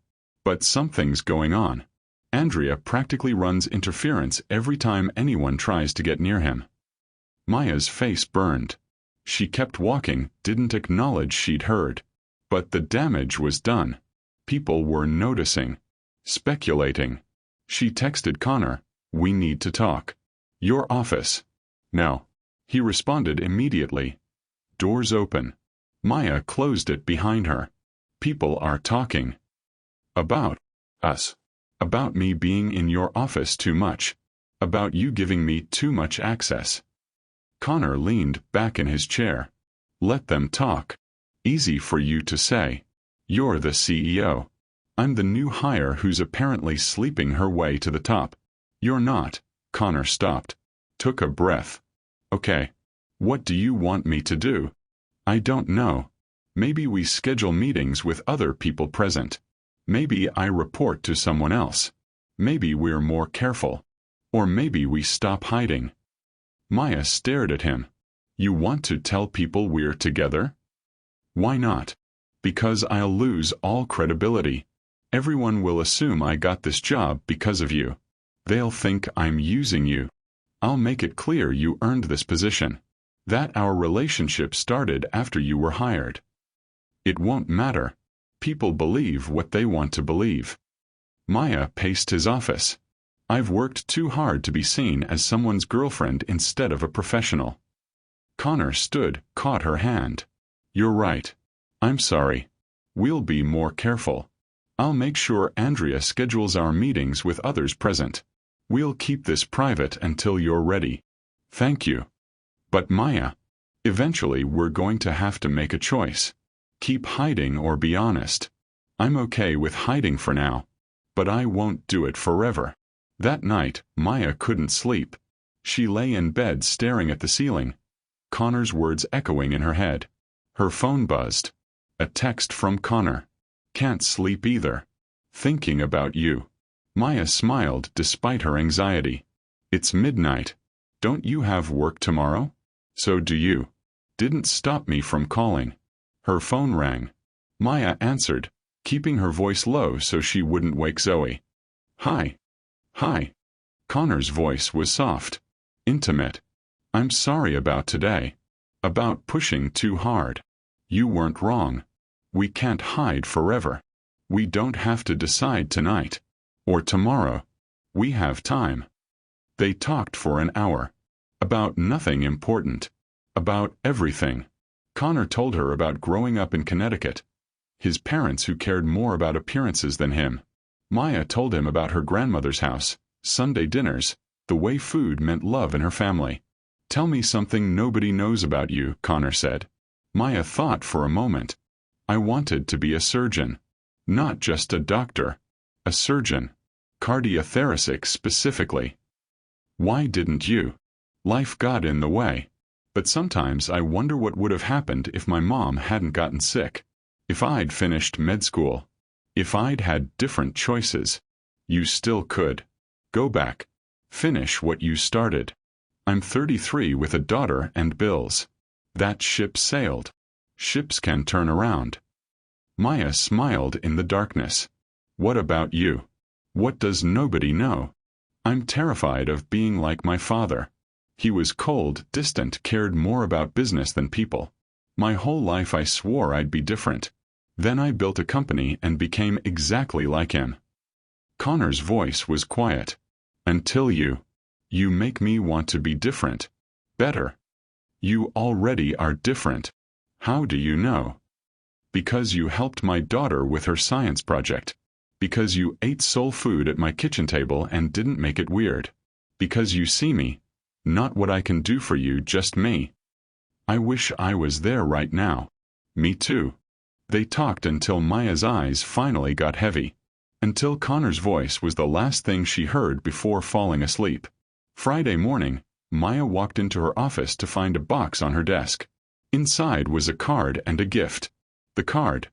"For when you're ready to turn the ship around. See." The gift. Medical school prep books. MCAT study guides. A handwritten note listing pre-med programs with flexible schedules for working parents. Maya's throat tightened. She texted him. "This is too much. It's just information. What you do with it is up to you." She was staring at the books when her phone rang. Not Connor. The school. "Ms. Harris." This is Principal Morrison from PS 234. Zoe's had an accident. Maya's world stopped. What kind of accident? She fell during recess. Possible broken arm. The ambulance is on the way. You should meet us at Brooklyn Methodist. Maya grabbed her bag, ran for the elevator. Called Keisha to meet her. Texted Connor a quick message. Emergency with Zoe. Hospital. In the elevator, her hand shook. Broken arm. It could be worse. It could have been so much worse. But Zoe in pain, Zoe scared. The elevator doors opened. Connor stood in the lobby, keys in hand. What are you? My car's faster. Let's go. They made it to Brooklyn Methodist in 18 minutes. Connor broke at least 6 traffic laws. Maya was too frantic to care. Zoe was in the ER, crying, her left arm at a wrong angle. Maya's nursing instincts kicked in immediately. Displaced fracture, needed setting, but no compound break. Good. Mama. Zoe sobbed. Maya held her, stroked her hair. I'm here, baby. I'm here. The doctor came in young, competent. Explained the fracture, the treatment plan. They'd need to sedate Zoe to set the bone, then cast it. 6 weeks healing time. We'll need your insurance information, the administrator said. Maya's stomach dropped. She'd just started at Bennett Technologies. Her insurance didn't kick in for another month. How much without insurance? She asked. For the x-rays, sedation, setting and cast? Around $3,000. $3,000 she didn't have. Connor's hand touched her back. Bill me. Connor Bennett. I'll give you my information. Connor, no. Maya. His voice was firm. Let me help. I can't afford. I'm not asking you to pay me back. Zoe's hurt. Let me do this. Maya wanted to argue. Wanted to maintain her pride, her independence. But Zoe was crying and needed treatment, and pride didn't set broken bones. Okay, she whispered. Thank you. Connor handled everything with the administrator. Maya stayed with Zoe, held her hand during the sedation, stayed close while they set the bone. 2 hours later, Zoe had a purple cast and was groggy but stable. The doctor discharged them with pain medication and follow-up instructions. In Connor's car, Zoe fell asleep in the back seat. Maya sat in the passenger seat, staring out the window. Thank you, she said quietly. For everything today. You don't have to thank me. Yeah, I do. You left work, you drove us, you paid. Maya. Connor reached over, took her hand. This is what people do when they care about someone. They show up. They help. No strings, no expectations. I'm not used to that. I know. But maybe it's time you got used to it. They drove to Maya's apartment. Connor carried Zoe upstairs, laid her on the couch, covered her with a blanket. Maya made tea. Neither of them drank. I should go, Connor said. Let you rest. Stay. Please. Just for a little while. Connor sat beside her on the couch. Maya leaned against him, exhausted and wrung out. His arm came around her shoulders. I was so scared, she admitted. When the school called, all I could think was that something terrible happened and I couldn't protect her. She's okay. You got there. That's what matters. You got me there. I would have been stuck in traffic for an hour. Maya looked up at him. Why do you keep doing this? Showing up when I need you. Because I told you I wasn't going anywhere. I meant it. Maya kissed him. Not planned, not thought through. Just a sudden need to show him what words couldn't. Connor froze for a second. Then his hand came up to cup her face. Gentle, careful. The kiss deepened. Slow, searching. Like they had all the time in the world. When they pulled apart, Maya's heart was racing. I'm falling for you, she whispered. And it terrifies me. I'm already gone, Connor said. Have been since you knelt beside me on that sidewalk. They sat there as afternoon faded to evening. Zoe slept. The city hummed outside. And for the first time since her mother died, Maya felt like maybe, she wasn't alone anymore. Monday morning, Maya walked into the office to find Andrea waiting by her desk. "We need to talk," Andrea said. "Conference room. Now." Maya's stomach dropped. This was it. Someone had seen them at the hospital. Someone had found out. In the conference room, Andrea closed the door, turned to face Maya with her arms crossed. "How long have you and Connor been involved?" "I don't lie to me. I've worked for him for 6 years. I know when he's seeing someone. And I know you left together Friday in the middle of the day." Maya's face burned. "It's not what you think. Really. Because I think you're dating your boss. Which, by the way, is against company policy. Did you even read your employment contract?" "My daughter was hurt. Connor drove me to the hospital, and then stayed with you the rest of the day, and paid her medical bills. And I'm guessing there's more I don't know about." Andrea's voice softened slightly. "Look, I like you. I think you're good at your job. But if this gets out, it's going to be a mess. For both of you. Especially you." "I know. Do you? Because Connor's the CEO. He'll be fine. But you're new. Unproven. People will tear you apart. What do you want me to do? End it. Or make it public and deal with the fallout. But stop pretending you can keep this a secret. Secrets always come out." Andrea left. Maya sat alone in the conference room, her chest tight. Andrea was right. This couldn't stay hidden. But making it public meant judgment, gossip, losing the respect she'd been building. Her phone buzzed. "Connor. Can you come to my office?" Maya walked down the hall on shaky legs. Connor's door was closed, unusual for him. She knocked. "Come in." Victoria sat in Connor's office. Again. This time with an older man in an expensive suit. Her father, probably. Connor stood by the window, jaw tight. "Maya, this is Richard Sutton. Victoria's father." Richard turned cold eyes on Maya. "So you're the distraction." "Excuse me. My daughter told me about you. The single mother Connor's been playing hero for." Richard's smile was cruel. "Let me guess. Financial troubles? Child to support?" Connor swooped in with his wallet and you fell into his bed. How predictable. "That's enough." Connor's voice was ice. "Get out. Both of you. I'm trying to help you, Connor." Richard stood. "This girl is using you. Can't you see that? She's after your money, your influence. Women like her always are. Women like her." Maya found her voice. "You mean poor women? Black women? Say what you really mean." Richard's eyes narrowed. "I mean opportunists." "Out. Now." Connor moved between Richard and Maya. "And don't come back. You want to talk business? Call my lawyer. You want to insult Maya? We're done. Permanently." Victoria stood, smoothed her skirt. "You're making a terrible mistake, Connor. When she leaves you, and she will, don't come crawling back." "I won't need to. Because she's not leaving. She's real. Unlike you." After they left, Connor turned to Maya. She was shaking. "I'm sorry," he said. "I'm so sorry you had to hear that. He called me an opportunist. A distraction. He's wrong." "Is he?" Maya's voice cracked. "Because from the outside that's exactly what this looks like. Poor single mom meets rich CEO.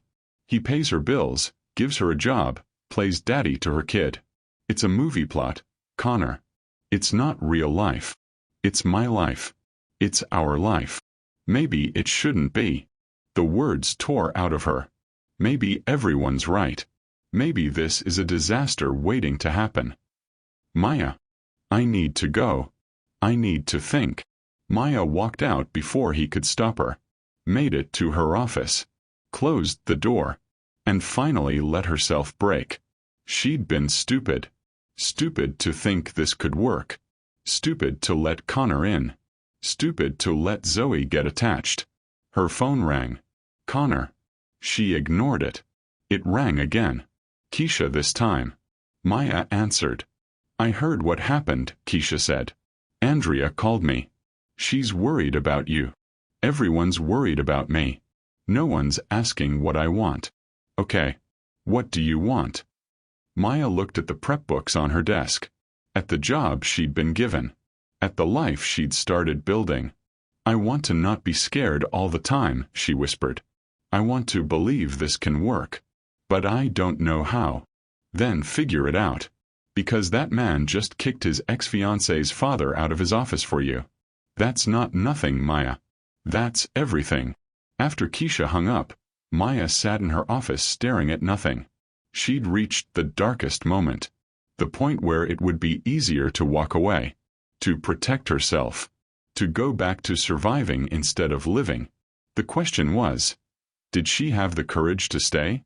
Maya sat in her office until the sun set. Until the building grew quiet. Until she'd replayed every moment with Connor, every warning, every doubt. Around 7, there was a knock on her door. Come in. Connor entered, closed the door behind him. He looked exhausted. You've been avoiding me all day, he said. I've been thinking. About. Maya stood, faced him across her desk. About what Richard said. About Victoria. About Andrea's warning. About whether I'm brave enough for this. And I'm terrified, Connor. Of getting hurt. Of Zoe getting hurt. Of losing everything I've worked for because people think I'm using you. Her voice shook. But I'm more terrified of walking away and spending the rest of my life wondering what could have been. Connor's expression softened. Maya. I'm not done. She took a breath. If we're doing this, we do it right. No more hiding. No more secrets. We tell HR. We make it official. We deal with whatever comes. You're sure? No. But I'm choosing you anyway. Connor crossed the room in 3 strides. Pulled her into his arms. Kissed her like she was oxygen. When they broke apart, Maya was breathless. Okay, Connor said. Tomorrow morning, we go to HR together. We disclose the relationship. I'll make it clear you earned your position before we got involved. And Maya. Yeah. Whatever happens, we face it together. Deal. Deal. The next morning, Maya and Connor sat in HR Director Patricia Morrison's office. Patricia was 55, no nonsense, and had seen everything in her 30-year career. Connor explained the situation clearly. Maya and I are in a relationship. It began after she was hired.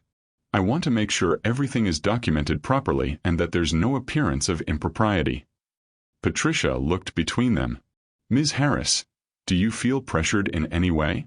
Has Mr. Bennett used his position to? No, Maya interrupted. Nothing like that. This was mutual. And honestly, I fought it for a long time. I see. Patricia made notes. Here's what needs to happen. Maya, you'll report to someone other than Connor moving forward. We'll adjust the org chart. Any performance reviews or compensation decisions involving you will require third-party approval. And I'll need both of you to sign relationship disclosure forms. Done, Connor said. Patricia pulled out the paperwork. They signed. It felt strangely official. Real. One more thing, Patricia said. People will talk. They'll speculate. Some will assume the worst. You'll need thick skin. I'm aware, Maya said. Good. Because HR protects the company, not individuals. If this becomes a problem, harassment, favoritism, anything that creates liability, we'll address it. Understood. They both nodded. Walking out of Patricia's office, Maya felt lighter. It was done. Official. No more hiding. How do you feel? Connor asked. Like I just jumped off a cliff.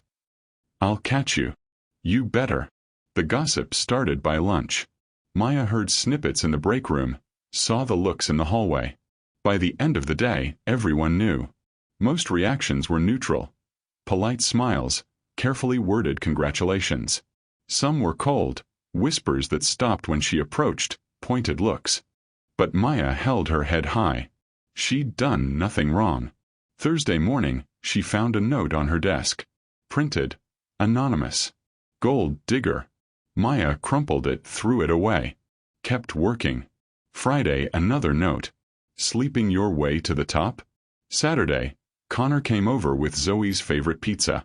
They had a movie night, the three of them on Maya's worn couch, Zoe's purple cast propped on pillows. Mr. Bennett? Zoe asked during a quiet moment. Yeah, kiddo. Are you my mom's boyfriend? Maya froze. Connor glanced at her, then back at Zoe. Would that be okay with you? He asked. Zoe thought about it seriously. Will you still help me with science? Always. And will you make my mom smile more?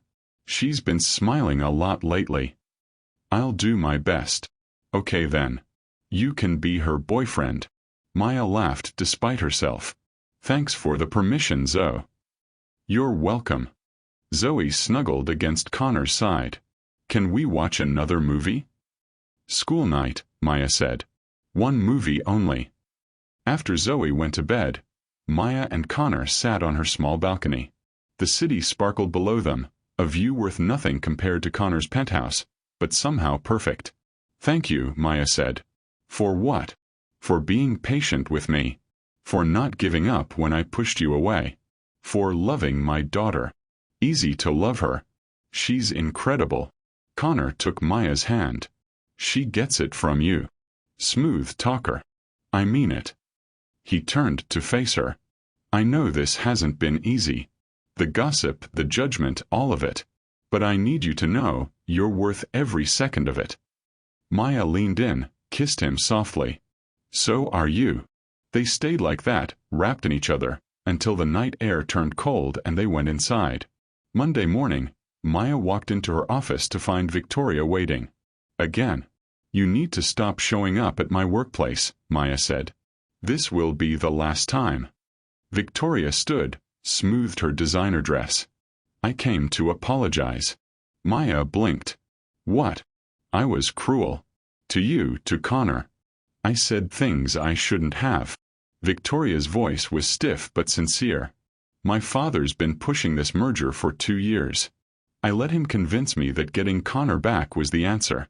But watching him with you, seeing how he looks at you, I realized something. What's that? He never looked at me like that. We were convenient, not in love. Victoria picked up her purse. You make him happy. I'm not going to interfere anymore. Why the change of heart? Because I'm tired of living my father's life instead of my own. And because you deserve better than my bitterness. Victoria walked to the door, paused. Take care of him. He's a better man than he thinks he is. After Victoria left, Maya sat stunned. She pulled out her phone, texted Connor. Victoria just apologized to me. His response. Hell just froze over. You okay? Yeah. Just surprised. Dinner tonight? My place. I want to cook for you. You can't cook. I can learn. Say yes. Maya smiled. Yes. Connor's apartment was nothing like Maya expected. Yes, it was massive, penthouse, floor-to-ceiling windows, view of the entire city. But it wasn't cold or impersonal. Books everywhere. Art on the walls. A kitchen that looked actually used. You cooked, Maya said, staring at the table set for two. Don't sound so surprised.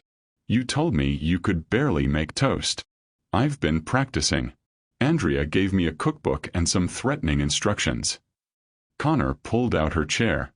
Sit. Let me feed you for once. Dinner was simple.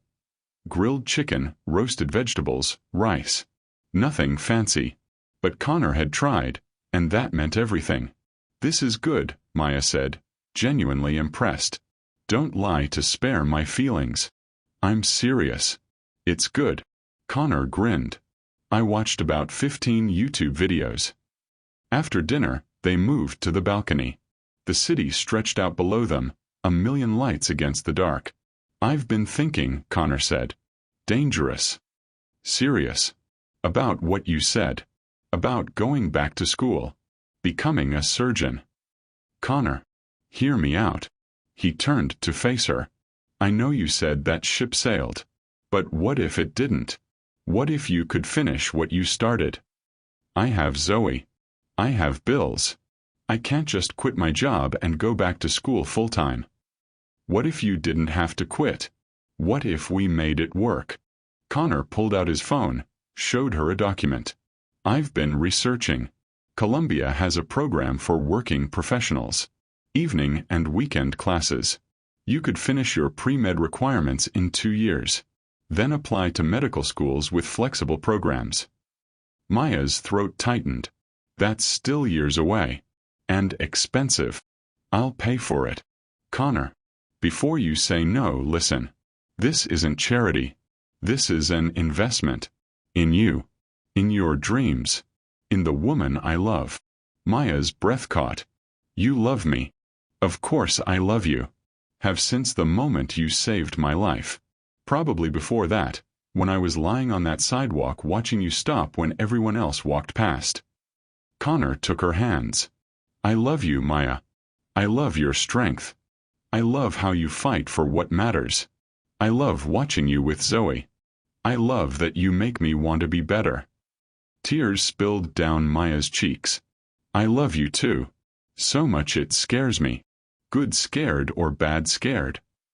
Good scared. The kind that means I'm living instead of surviving. Connor kissed her. Deep and slow and full of promise.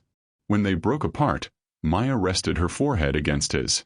I want to think about the school thing. Not because I don't trust you. Because I need to make sure I'm doing it for me.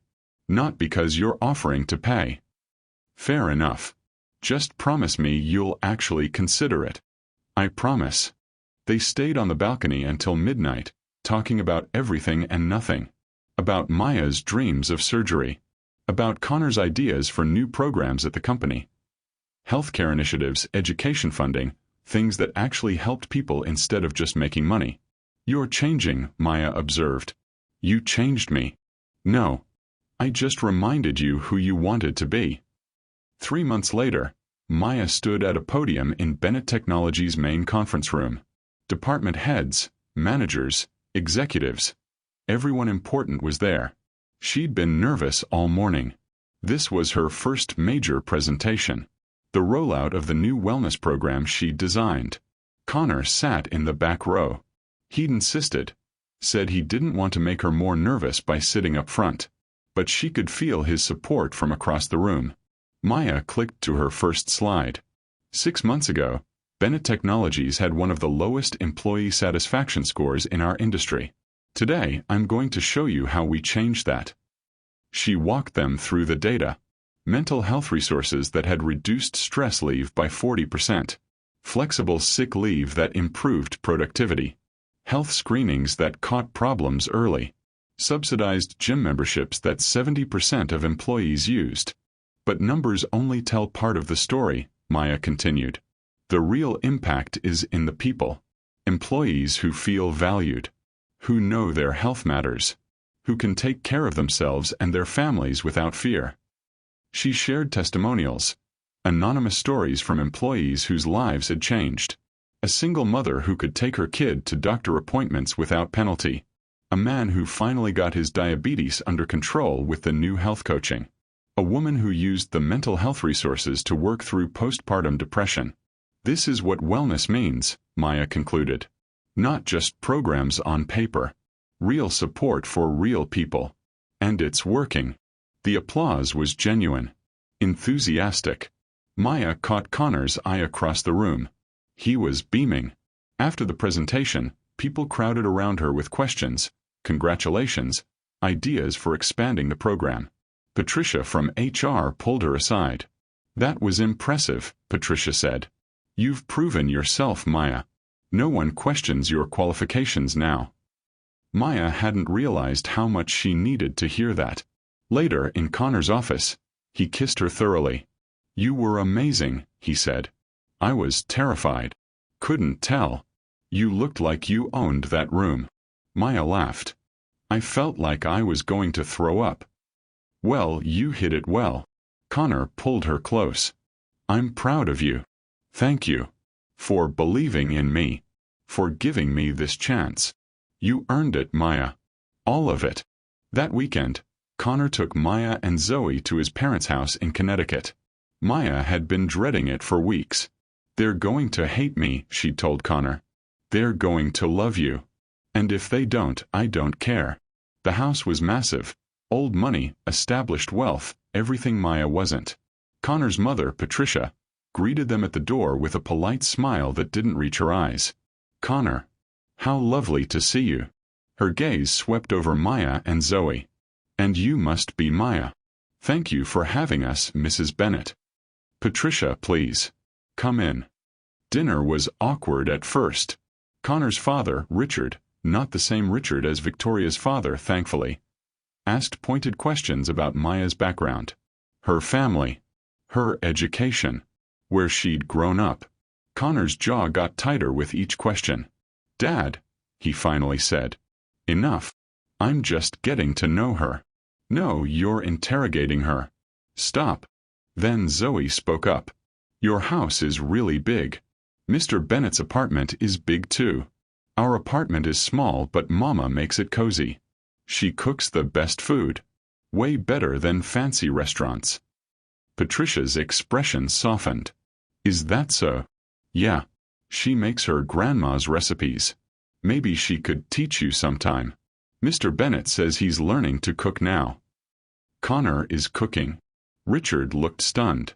"He made me dinner last week," Maya said. "It was actually good." "He nearly burned down the kitchen making toast in college," Patricia said. Then, for the first time, she smiled genuinely. "You must be a good influence." The rest of dinner was easier.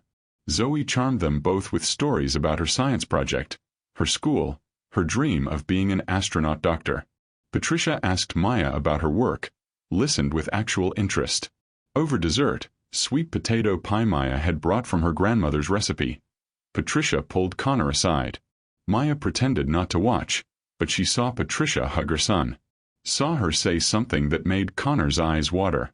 In the car on the way home, Zoe asleep in the back seat, Maya asked, "What did your mom say to you?" "She said she'd never seen me happy before. Not really happy. And that she's glad I found you." Connor's voice was thick. "Then she asked for your grandmother's pie recipe." Maya laughed through tears. "That's big. That's everything." 6 months after that first day on the sidewalk, Maya stood in her apartment surrounded by boxes. She was moving, not because she had to, but because she wanted to. Connor had asked her to move in with him 3 times. She'd said no 3 times.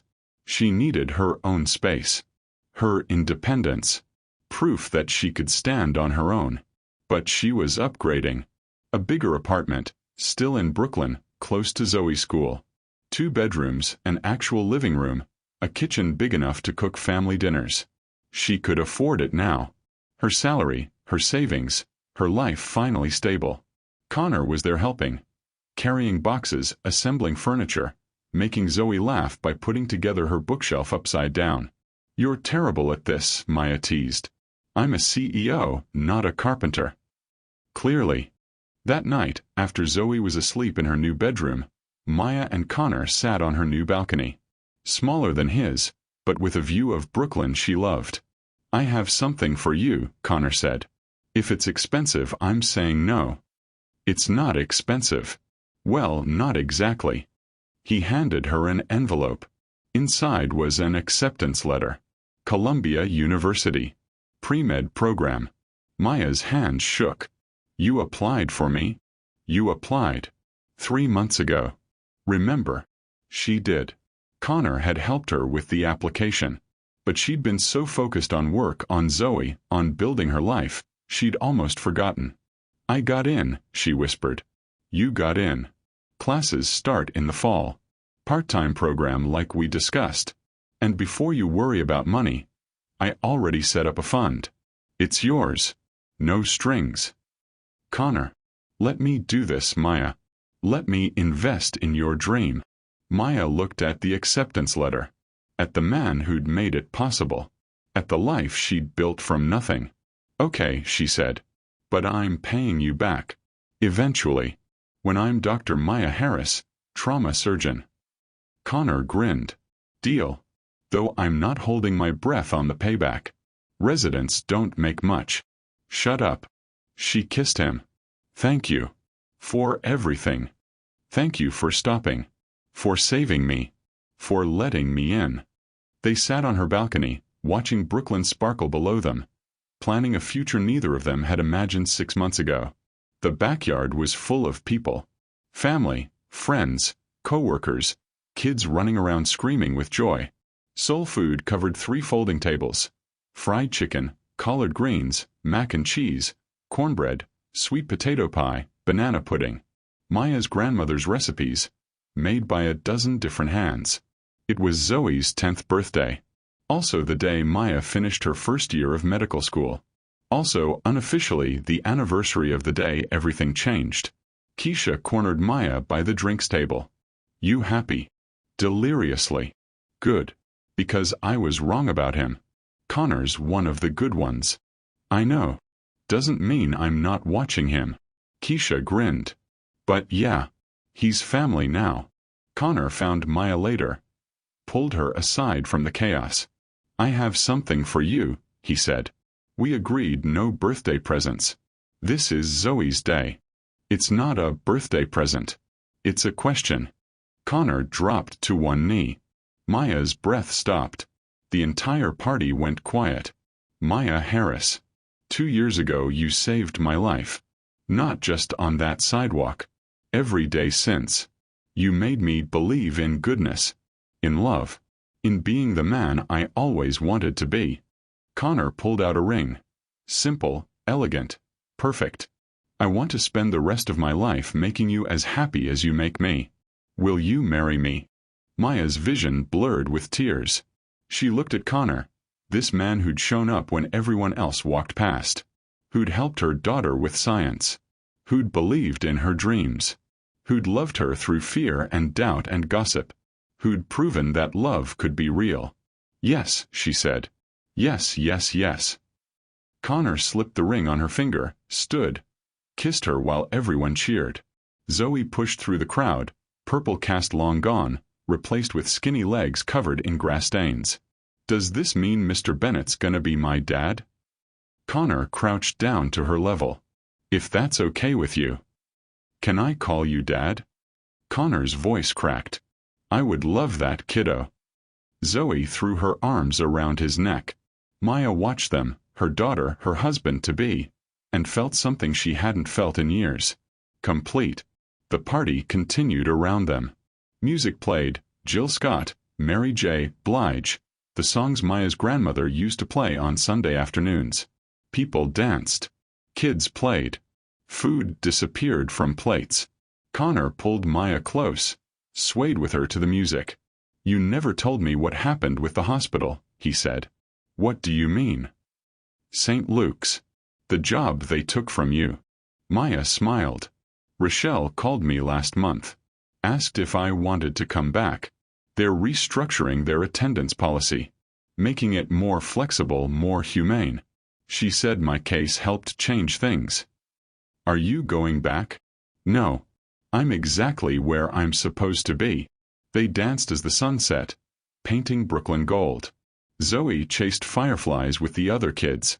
Keisha talked with Connor's mom, an unlikely friendship that somehow worked.